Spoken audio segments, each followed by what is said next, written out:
bloquer les salaires, comme c'est déjà fait dans les entreprises publiques, ça ne va que reporter la cupidité financière vers d'autres formes de cupidité.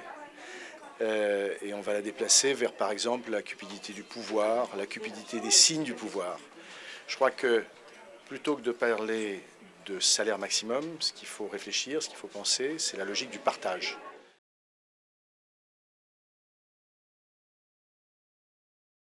Est-ce que les indemnités du président de la République ont effectivement été réduites? Je crois qu'il y a eu en réalité quelques difficultés techniques de mise en œuvre. On a plus parlé de l'annonce de la réduction que de la mise en œuvre de cette réduction. Je ne suis pas sûr qu'elle soit complète.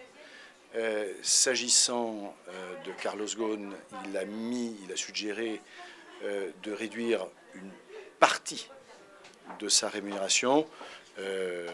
C'était lié à la réalisation de certains objectifs. Je crois que la variabilité des rémunérations est en tout cas pour partie une excellente chose. Il faut la regarder par rapport à l'ensemble de la rémunération de la personne considérée.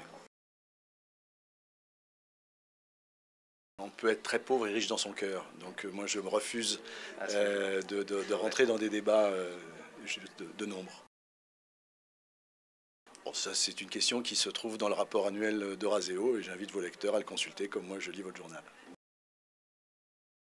C'est une vraie bonne question.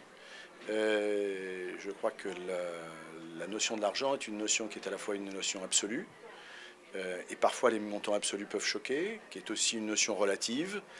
Et dans cette logique-là, on n'a pas forcément la même logique. Mais c'est vrai que dans un monde qui souffre, certaines rémunérations absolues peuvent effectivement poser de vraies questions. Et seriez-vous prêt à baisser votre salaire?